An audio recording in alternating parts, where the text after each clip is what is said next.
कहानी की शुरुआत में हमें हमारे मेन कैरेक्टर मिनाटो और उसके ग्रैंडफादर को दिखाया जाता है। मिनाटो यहाँ पर गॉड को ऑफरिंग रखता है, लेकिन एक स्पिरिट लड़की स्वीट को ले लेती है। मिनाटो उसे नोटिस करता है और डर जाता है कि भाई आखिर ये क्या है। तो फाइनली तुम उनको देख पा रहे हो, लगता है कि तुम सिर्फ अच्छे वालों को ही देख सकते हो। दादाजी वो छोटी लड़की कौन है? वो एक जाशिकी वाराशी है, एक हाउस स्पिरिट। वो यहाँ पर मुझसे भी पहले से रहती है। वो तुम्हारे स्नैक्स को ले लेती है, तो इससे गुस्सा मत हो, ठीक है? अगर उसे कुछ चाहिए होगा तो एक अच्छे बच्चे की तरह दे देना। ठीक है दादाजी। मिनाटो तुम वो देख सकते हो जो दूसरे लोग नहीं देख सकते। एक दिन तुम्हारी ये पावर तुम्हें हेल्प करेगी। इसके बाद हमें काफी साल बाद दिखाया जाता है, जहाँ पर मिनाटो एक टाउन में आया होता है। चिट्ठी पे अपने नए घर का पता ढूंढते हुए मिनाटो आगे बढ़ रहा होता है। तब एक बंदा उसे देखता है और वो मन में कहता है कि पता नहीं वो कौन है, मैंने उसे पहले यहाँ पर कभी नहीं देखा। खैर मिनाटो यहाँ पर अपने घर के पास आ जाता है, लेकिन उसे यहाँ पर कुछ इविल महसूस हो रहा होता है। हालांकि मिनाटो को लग रहा होता है कि शायद से उसे हेलुसिनेशन हो रहा है। जैसे ही मिनाटो दरवाजे को ओपन करने के लिए जाता है, उसका पेपर दरवाजे को हिट हो जाता है और मिनाटो की हैंडराइटिंग से पूरी स्पिरिट तुरंत ही खत्म हो जाती है। मिनाटो भी इसे एहसास करता है, तभी जोर से हवा आती है और पेपर उड़ के एक माउंटेन पे आ जाता है। और यहाँ भी जो इविल स्पिरिट होती है मिनाटो की राइटिंग उससे खत्म कर देती है। तभी हम देखते हैं कि इस पेड़ के अंदर भी कोई है। यहाँ पर मिनाटो अपने न्यू घर में सेट होने की तैयारी का सोचता है, लेकिन उससे पहले मिनाटो देखता है कि घर के अंदर के साइड में एक काफी बड़ा गार्डन भी है। हालांकि अभी बिल्कुल भी क्लीन नहीं होता। आगे मिनाटो नोट बनाता है कि उसे क्या क्या करना है, जैसे कि कार्ड बॉक्स को क्लीन करना, वैक्यूम, बाथरूम को क्लीन करना और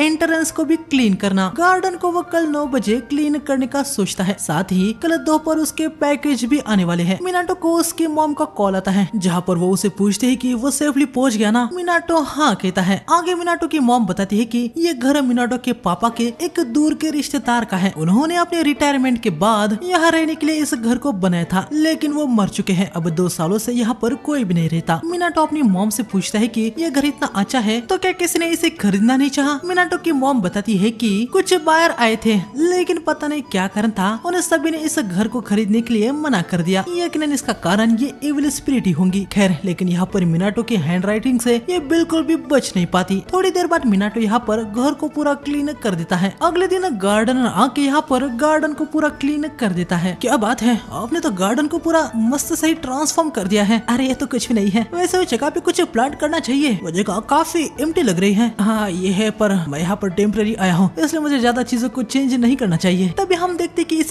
गार्डनर के कंधे पे एक इविल स्पिरिट होती है और उसे पेन होने लगता है। मिनाटो उसे कहता है कि वो ठीक है ना। गार्डनर कहता है कि वो ठीक है, हाल ही में उसे एक कंधा उसको काफी ज्यादा प्रॉब्लम देने लगा है। तभी यहाँ पर हवा आती है और मिनाटो का एक नोट यहाँ गार्डनर के पीठ पर लग जाता है और ये इविल स्पिरिट यहाँ पर खत्म हो जाती है। अरे ये क्या, अब ये अचानक से काफी अच्छा और लाइट फील हो रहा है। अरे वाह जी वाह, देखो मैं अपने हाथ को जोरों से हिला पा रहा हूँ, पहले मैं ऐसा नहीं कर पा रहा था। मिनाटो यहाँ पर देखता है कि भाई उसने जो लिखा था वो फिर से गायब हो चुका है। मिनाटो की हैंड राइटिंग ही है जो इविल स्पिरिट को डिस्ट्रॉय करती है और ऐसा करने के बाद थोड़ी सी लिखावट गायब हो जाती है। तभी मिनाटो को साइड में कुछ पत्ते दिखते हैं। वो गार्डनर से पूछता है कि क्या ये उसने यहाँ पर रखे हैं। वो बताता है कि उसे भी कुछ नहीं पता है कि वो वहाँ पर कब आए। इसके बाद अगले दिन जब सुबह मिनाटो उठ के गार्डन के साइड में आता है, उसे सामने जापानीज रास्पबेरी देखने को मिलती है और उसे सामने कोई जाते हुए भी दिखता है। मिनाटो को याद आता है कि बचपन में वो स्पिरिट भी उसे ऐसे गिफ्ट दिया करती थी। मिनाटो सोचता है कि या वो अब जो कोई भी स्पिरिट आ रही है वो उसके लिए थैंक यू के लिए गिफ्ट लाएगा। मिनाटो यहाँ पर कुछ शॉपिंग करता है और फिर यहाँ पर उसे सामने रख देता है। मिनाटो ने ये ऑफरिंग के तौर पर रखा होता है, ऐसे स्पिरिट यहाँ पर पक्का आ ही जाएगी और ऐसा ही होता है। हम देखते हैं कि खाने की खुशबू से स्पिरिट यहाँ पर आ जाती है। मैं अंदर आ रहा हूँ। एक डॉग जो बात भी कर सकता है? मैं कोई भी डॉग नहीं हूँ, मेरा नाम यामागामी है। मैं नेबर माउंटेन का गॉड हूँ। एक गॉड? हाँ ठीक है, मैं तुम्हें यामागामी सान कहूंगा, चलेगा। वैसे तुम मुझे देख के हैरान नहीं हुए? मिनाटो भाई इसके लिए माफी मांगता है। यामागामी कहता है कि मिनाटो अजीब ही है। आगे यकीनन मिनाटो को पता चल गया होता है कि वो गिफ्ट यामागामी ला रहा था। फेवर रिटर्न करने के लिए मिनाटो दिखाता है कि ये सब उसने यामागामी के लिए लाया है। यामागामी सबसे पहले मीट को खाता है, जो कि उसे बहुत ही अच्छा लगता है। मिनाटो थोड़ी वाइन देने के लिए जा रहा होता है, पर यामागामी कहता है कि अभी वो अपने पूरे स्ट्रेंथ पे नहीं है, तो उसे पहले वाटर चाहिए। मिनाटो वाटर देता है और सरप्राइजिंगली यामागामी को ये वाटर काफी अच्छा लगता है। उसे लगा नहीं था कि उसके माउंटेन की स्प्रिंग के वाटर जितना ये अच्छा होगा, लेकिन ये वाटर उसे आराम से टक्कर दे रहा होता है। ये सुन के मिनाटो को भी अच्छा लगता है। तुम एक लाइफ सेवर हो, तुम्हारा शुक्रिया। मैं कुछ समझा नहीं। यामागामी बताता है कि जब वो वीक था तो इविल इधर उधर फैले हुए थे। मिनाटो के हैंडराइटिंग ने इविल को पूरा एग्जॉसिस्ट कर लिया। क्या मेरी हैंडराइटिंग? अच्छा, तो इस वजह से ही वो गायब हो रही थी। तभी हम देखते कि गार्डनर यहाँ पर आता है। वो मिनाटो को बताता है कि अपना वो एक टूल कल यहीं पर भूल गया था। मिनाटो भाई यहाँ पर बहुत ही ज्यादा पैनिक हो जाता है कि गार्डनर यामागामी को देख लेगा, लेकिन गार्डनर अपना टूल लेके यहाँ से निकल जाता है। यामागामी मिनाटो को बताता है कि उसके अलावा उसे कोई भी नहीं देख सकता। तभी मिनाटो देखता है कि वाटर खत्म हो गया है। वो पूछता है कि क्या यामागामी को और चाहिए? वो हाँ कहता है। मिनाटो वाटर देता है, लेकिन इस वाटर को पीने के बाद यामागामी का पूरा शरीर थर-थर हो जाता है। मिनाटो बताता है कि ये एक स्पार्किंग वाटर है। खैर, यामागामी को ये भी अच्छा ही लगा होता है। मिनाटो आगे पूछता है कि उसके हैंडराइटिंग में पावर क्यों है, लेकिन इसके बारे में यामागामी को भी कुछ पता नहीं होता। वो बस मिनाटो से पूछता है कि क्या किसी ने पहले कभी मिनाटो के हैंडराइटिंग की तारीफ की? मिनाटो बताता है कि हाँ, बस एक बार जब वो बच्चा था तो उसने स्कूल के असाइनमेंट के तौर पर एक नेम प्लेट बनाया था। मिनाटो की फैमिली हॉट स्प्रिंग इन चलाती है, तो उसने इनके नेम और उसके फादर के नेम प्लेट को बनाया था। लेकिन एक दिन एक मिस्टीरियस कस्टमर आ जाता है और उसने मिनाटो से पूछा था कि क्या सच में उसने इनको बनाया है? मिनाटो हाँ कहता है। बंदा मिनाटो से कहता है कि वो इसे कभी भी ना उतारे और अपने घर के लिए भी वो एक ऐसा बना ले। वैसे उसने मिनाटो से ये भी कहा था कि अगर वो उस बंदे के लिए भी एक बनाता है तो उसके लिए वो मिनाटो को पैसे भी देगा।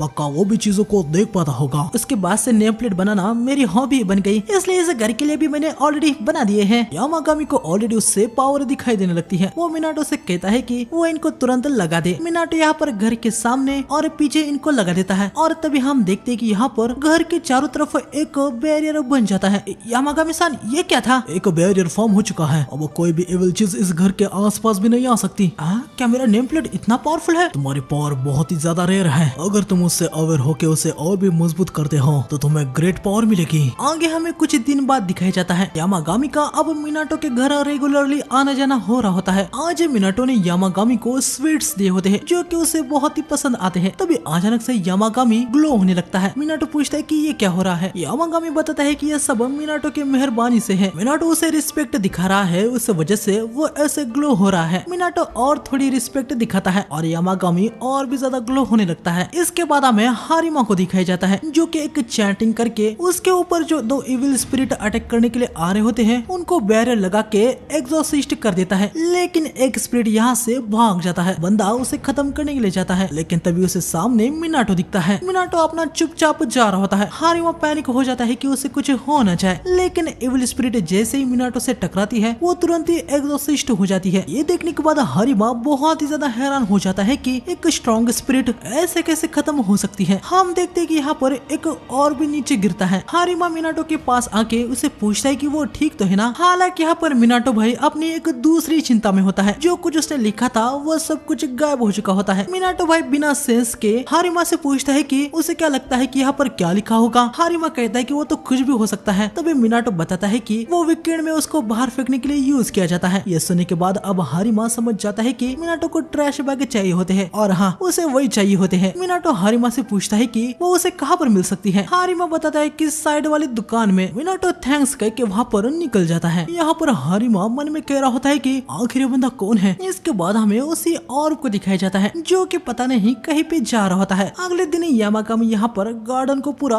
लाइवली बना देता है। जब मिनाटो गार्डन को देखता है तो वो बहुत ही ज्यादा हैरान हो जाता है। हालांकि अपनी पावर यूज करने की वजह से यामागामी की हाइट अब कम हो गई होती है, लेकिन यहाँ पर मिनाटो को भाई यामागामी का ये छोटा वाला फॉर्म बहुत ही क्यूट लग रहा होता है। यामागामी कहता है कि वो जल्दी फिर से बड़ा भी हो जाएगा। इसके बाद हमें कुछ दिन बाद दिखाया जाता है। हमें पता चलता है कि कुछ दिनों से यामागामी यहाँ पर नहीं आ रहा था। मिनाटो सोच रहा होता है कि वो ठीक तो होगा ना। मिनाटो जैसे घर आता है उसे सेंस होता है कि कोई आया है। वो यामागामी समझ के आता है, लेकिन ये एक स्क्वायर होती है। तब यहाँ पर यामागामी आता है। हालांकि मिनाटो देखता है कि अब वो पहले से भी छोटा हो चुका है। तब यहाँ पर 3 ऑफ स्प्रिंग आती है। वो ऑफ स्प्रिंग, क्या आपने इनको जन्म दिया है? अरे यार, पर यामागामी-सान तो एक ओल्ड मैन है। ओल्ड मैन, ये कितना रूड है डूड। कम से कम उनको ओल्डर जेंटलमैन कहो, वो कोई बुढ़ाऊ नहीं है, समझे? ये सभी मेरे मिनियंस हैं। मैंने अपने आप को स्प्लिट करके इनको क्रिएट किया है। ओह, तो इस वजह से आप इतने छोटे हो गए हो? हाँ बिल्कुल सही। इसका नाम सेरी है, इसका नाम तोरिका है और इसका नाम उसुगी है। मिनाटो इनको अपना इंट्रोडक्शन देता है और मार्केट से लाया हुआ केक भी देता है जो कि इनको बहुत ही पसंद आता है। आगे हमें शाम में दिखाया जाता है जहाँ पर ये तीनों अभी सो गए होते हैं और यहाँ पर यामागामी भी बड़ा हो चुका होता है। तभी यामागामी मिनाटो से कहता है कि उसे मिलने के लिए कोई आया है। हम देखते कि ये तो हारिमा है। मिनाटो के घर के पास आते ही उसे कुछ एक्स्ट्रा ऑर्डिनरी सेंस होने लगता लगता है। मिनाटो दरवाजा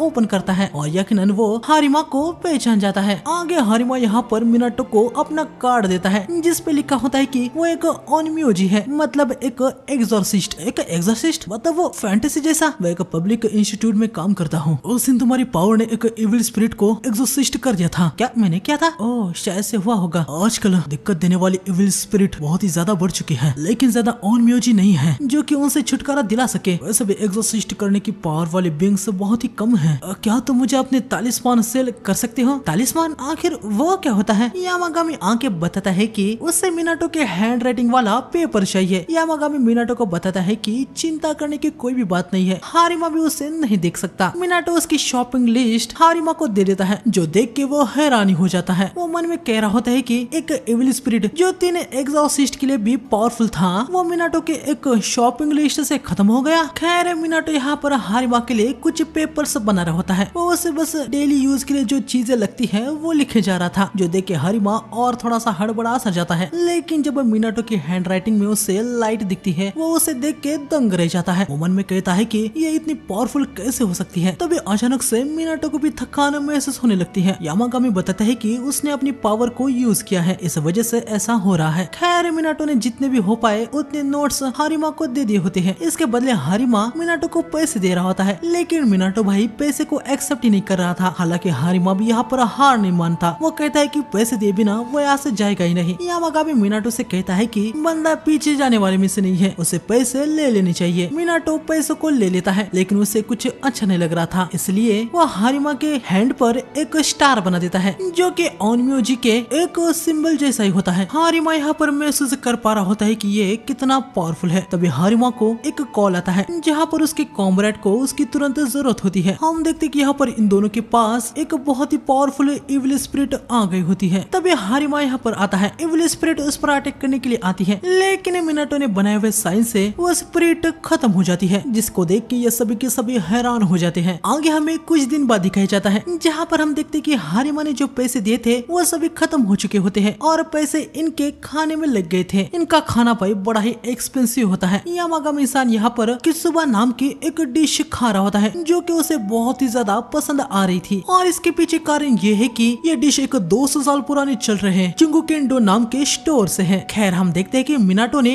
इनके लिए चीप खाना भी लाया था, लेकिन ये उनको खा ही नहीं रहे थे। उनको वो बिल्कुल भी पसंद नहीं आता, तो उसके पास कोई चारा नहीं था। उसको इनके लिए एक्सपेंसिव फूड लाना पड़ रहा होता है। आगे मिनाटो पार्ट टाइम जॉब करने का सोचता है, लेकिन उसे देखने को मिलता है कि पार्ट टाइम जॉब करने के बाद भी वो इतने पैसे नहीं कमा पाएगा जिससे उनका पेट भर सके। तभी मिनाटो को यहाँ पर एक राफ्लेस दिखता है। ये वही लक गेम है, पहले टिकट लेना है फिर अपना लक आजमाना है। लकी रहे तो इनाम तगड़ा मिलता है। मिनाटो यहाँ पर ट्राई करता है और भाई उसे फर्स्ट प्राइज मिल जाता है, जो कि 1 लाख एन का वाउचर है। ये सुनने के बाद भाई मिनाटो हैरानी हो जाता है। इसके बाद मिनाटो सीधा एक लिक्वर शॉप में यामागामी के लिए कुछ वाइन खरीदने के लिए आता है। तभी हम देखते हैं कि इस शॉप की 333 सालगिरह चल रही होती है और 333rd पर्सन को ये लोग फ्री में लिक्वर देने वाले होते हैं। और मिनाटो है भाई वो 333rd कस्टमर होता है, उसे स्पेशल साके गिफ्ट मिल जाता है। इसके बाद मिनाटो सीधा घर आता है। हम देखते हैं कि वो बहुत कुछ जीत गया होता है। उसे कुछ समझ नहीं आ रहा होता है कि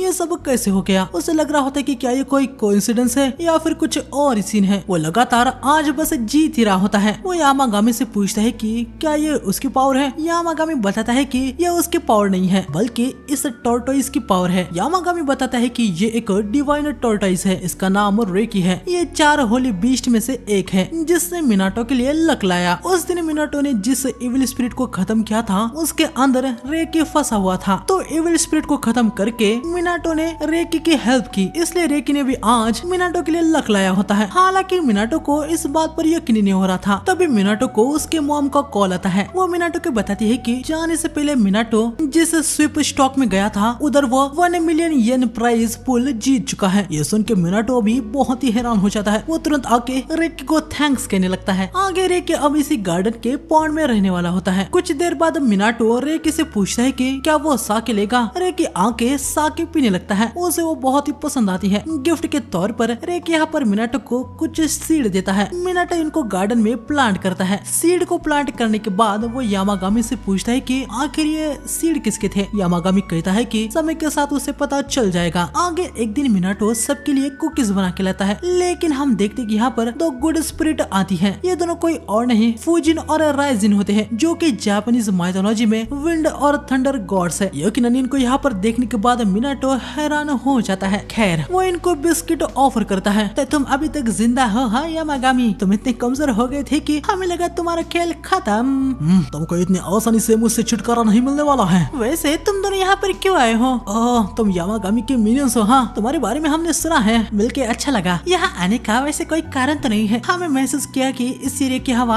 आसानी से कंट्रोल में आ रही है, इसलिए हम यहाँ पर आ गए। तभी इनको यहाँ पर रेक जो वाइन पी रहा होता है वो दिखती है और इनको वो बड़ी टेस्टी लग रही होती है। मिनाटो पूछता है कि क्या उनको भी वो चाहिए? यकीनन ये दोनों हाँ ही कहते हैं। इसके बाद हम देखते हैं कि ये दोनों वाइन का मस्त से मजा ले लिए होते हैं। खुशी है कि आपको पसंद आई।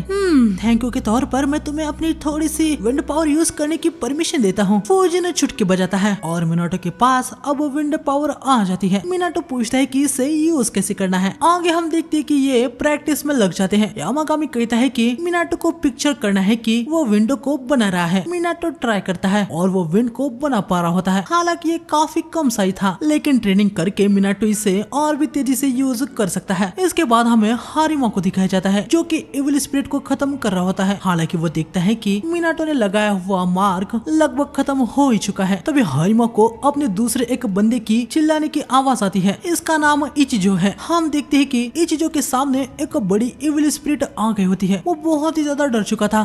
तुम मेरी पार्टनर हो ना, वहाँ पर वैसे खड़ी क्या कर रही हो? हाँ, आओ मेरी हेल्प करो। हालांकि लड़की कुछ भी नहीं करती और इविल यहाँ पर हमला कर देता है, लेकिन हारिमा आके मिनाटो ने दिए हुए मेमो से उसे खत्म कर देता है। इचिजो यहाँ पर इसे देख लेता है। हारिमा अपने साथी के साथ यहाँ से निकल जाता है। ओए होरिकावा, हारिमा जो शॉपिंग मेमो यूज कर रहा है, इसके बारे में तुम्हें कुछ पता चला क्या? हाँ, मुझे नहीं पता, बस मुझे इतना पता है कि उसे हाल ही में वो कहीं से मिला है, लेकिन मेरे पास कुछ डिटेल्स नहीं है। हाँ बेवकूफ कहीं की, तुम एकदम यूजलेस हो। इतनी आंकड़े किस बात की दिखा रहे हो? हाँ, जब देखो तब हारिमा से मुकाबला करते रहते हो। सबको पता है कि वो तुमसे बेहतर है। हाँ, तुम्हारी हिम्मत कैसे? लड़की हाथ से निकल जाती है। अरे माँ, चाहे कुछ भी हो, मैं तुमसे हारूंगा नहीं। आगे हमें कुछ दिन बाद दिखाया जाता है, जहाँ पर हम देखते हैं कि रेन हो चुकी होती है। यामागामी मिनाटो से कहता है कि ये एक सैक्रेड ग्राउंड है, तो रेन यहाँ पर आने के बाद भी इस सैक्रेड ग्राउंड में उसका कोई असर नहीं होने वाला। तभी मिनाटो यहाँ पर उस दिन लगाए हुए प्लांट के पास आता है। वो देखता है कि अभी ये अचानक से ही काफी बड़ा हो चुका है। यामागामी बताता है कि वो ट्री भी सैक्रेड है, उसे कुजुनोकी या कैम्फर ट्री कहते हैं। थोड़ी देर बाद मिनाटो यामागामी को अपने घर से मंगवाए हुए स्प्रिंग बीन देता है, जो कि उसे बहुत ही पसंद आते हैं। मिनाटो ने एक सूट भी मंगवाया होता है। उसे देख के ही यामागामी समझ जाता है कि मिनाटो माउंटेन क्लाइंब करने वाला है। मिनाटो बताता है कि वो यामागामी का ही माउंटेन क्लाइंब करने वाला है। तुम्हारा मतलब माउंट होजो? हाँ, आप एक माउंटेन गॉड हो ना, तो मुझे आपके माउंटेन को प्रॉपर रिस्पेक्ट देनी चाहिए और मेरी थोड़ी एक्सरसाइज भी हो जाएगी। यामागामी कहता है कि उसके माउंटेन को क्लाइंब करना आसान नहीं होगा। मिनाटो कहता है कि उसने ऑलरेडी गियर्स ला दिए हैं, तो चिंता की कोई भी बात नहीं है। माउंटेन के आधे रास्ते पर एक श्राइन है, उतनी दूर तक तुम्हारे लिए जाना मुश्किल नहीं होगा। ठीक है, कोई ना, मैं वहाँ पर जाऊंगा। पहले लोग लगातार वहाँ पर विजिट किया करते थे, लेकिन अभी वहाँ पर कोई भी नहीं आता। मैं अपने मिनियंस को तुम्हारे साथ भेजूंगा, वो तुम्हें गाइड करेंगे। इसके बाद हम देखते हैं कि मिनाटो माउंटेन क्लाइंब करता है। हालांकि माउंटेन को चढ़ के उसकी जान निकल गई होती है। उसने जितना सोचा था ये उतना आसान नहीं था। खैर, जैसे भी हो, मिनाटो यहाँ पर श्राइन के पास आ ही जाता है। जैसे कि मिनाटो को पता ही है कि यहाँ पर लोग वर्शिप करने के लिए आते थे, इसलिए उसने सोच लिया था कि वो इस श्राइन को क्लीन करेगा। ये तीनों भी मिनाटो की हेल्प करने लगती है। क्लीनिंग करने के बाद ये सभी खाना खा रहे होते हैं, लेकिन तभी फॉरेस्ट से एक आवाज आती है। ये तीनों तुरंत उधर की तरफ निकल जाती है। मिनाटो भागते हुए यहाँ पर आता है और उसे देखने को मिलता है कि यहाँ पर एक इविल स्पिरिट है। बस इतना ही नहीं, वो इविल स्पिरिट किसी को पजेस भी की है। तोरिका बताती है कि ये पूरा ही एरिया इम्प्योरिटी से भरा हुआ है, लेकिन मिनाटो को ये दिख नहीं रहा था। उसे बस बुरी चीजें ही दिखती है। हालांकि वो इविल स्पिरिट को देख सकता है। मिनाटो अपने नोटपैड को लेकर आया होता है। वो उसे इविल स्पिरिट पे लगाने के लिए जाता है, लेकिन वो अटैक कर देता है। मिनाटो पीछे हो जाता है। अरे यार, मैं क्या करूँ, ये इविल स्पिरिट तो पास ही नहीं आने दे रहा। अरे हाँ, एक तरीका है। मिनाटो अपने नोट्स को फाड़ के हवा में फेंक देता है। फिर इसके बाद विंड पावर का यूज करके उनको इविल स्पिरिट की तरफ कर देता है। स्पिरिट यहाँ पर खत्म हो जाती है और ऑर्ब के अंदर जो गुड स्पिरिट था वो भी बाहर आ जाता है, लेकिन वो यहाँ से भाग जाता है। वाह, वो तो काफी फास्ट था, फ्लैश की तरह यहाँ से फटाक से वो भाग गया यार। जो भी हो, लेकिन सब कुछ ठीक हो गया। घर आने के बाद मिनाटो यामागामी को सब कुछ बता देता है। श्राइन क्लीनिंग के लिए यामागामी मिनाटो को थैंक्स कहता है और आगे बताता है कि मिनाटो को जो वहाँ पर दिखा था उसके बारे में उसे जल्द ही पता चलने वाला है। खैर तभी मिनाटो नोटिस करता है कि सैक्रेड ट्री ग्रो ही नहीं हो रहा। मिनियंस बताते हैं कि सैक्रेड ट्री अलग है, उसके रूल्स अलग होते हैं। मिनाटो को चिंता करने की कोई जरूरत नहीं है। तभी रे की आंखें मिनाटो को इशारा करता है कि दरवाजे पे कोई आया है। दरवाजे के पास आने के बाद मिनाटो देखता है कि ये तो एक छोटा सा ड्रैगन है। अंदर आने के बाद मिनाटो को पता चलता है कि ये रेकी का फ्रेंड है और 4 होली बीस्ट में से एक है। इसका नाम ओरियो है। तभी ओरियो यहाँ पर सैक्रेड ट्री के पास आके चिल्लाता है। हम देखते कि यहाँ पर काले बादल आने लगते हैं और बारिश होने लगती है। नॉर्मल रेन यहाँ पर बैरियर की वजह से अंदर नहीं आती, लेकिन ये स्पेशल रेन जो सैक्रेड ट्री पर पड़ती है उसकी वजह से वो बहुत ही तेजी से पूरा ग्रो ही हो जाता है। ओरियो आके मिनाटो से कुछ कहने की कोशिश करता है। वैसे ये जो बीस्ट है वो यामागामी की तरह डायरेक्टली बात नहीं कर सकते। तोर का आंखें मिनाटो को बताती है कि ओरियो यहाँ पर पाउंड में रहना चाहता है। यकीनन मिनाटो को इससे कोई भी प्रॉब्लम नहीं होती। इसके बाद हम देखते कि मिनाटो ने भाई वाइन यहाँ पर ओरियो को भी दे दी होती है और ये भी बहुत नशेड़ी होता है। खैर तभी यामागामी मिनाटो से कहता है कि ओरियो उसका शुक्रगुजार है। क्या मेरा? पर क्यों? तुम्हें वो ओनिमोजी याद है? हाँ हरिमा-सान याद है ना। जब ओरियो इविल स्पिरिट से पजेस था तो उस बंदे ने इविल स्पिरिट को वेनिश करके ओरियो को बचाया। तो फिर तो इनको हरिमा-चान को थैंक्स कहना चाहिए ना। तुमने जो पेंटाग्राम ड्रॉ किया था सब उसका शुक्र है। चलो कोई ना, मुझे खुशी है कि आप ठीक हैं। तभी हम देखते हैं कि डोर बेल बजती है। आगे हम देखते हैं कि हरिमा यहाँ पर मिनाटो से मिलने के लिए आया होता है। यकीनन उसे और मेमो मतलब उसकी नजर में कहा जाए तो तालिस्मान चाहिए होते हैं। मिनाटो उसे वो दे देता है। हमें पता चलता है कि हरिमा यहाँ पर कई बार आके मिनाटो से तालिस्मान लेके गया है और जब भी वो यहाँ पर आता है कुछ गिफ्ट लेके ही आता है। इस बार उसने सॉफ्ट रेड बिन जेली लाया होता है, जिसे देखकर यामागामी के मुंह से पानी निकलने लगता है। क्या वो पेंटाग्राम अभी भी है जो मैंने बनाया था? मैंने उसका बहुत यूज कर लिया है, अभी वो वैनिश हो चुका है। इस बार मैं चाहता हूँ कि आप एक ग्रीडी चेस्ट बनाएं। हाँ? क्या आपको स्टार शेप पसंद नहीं आया था?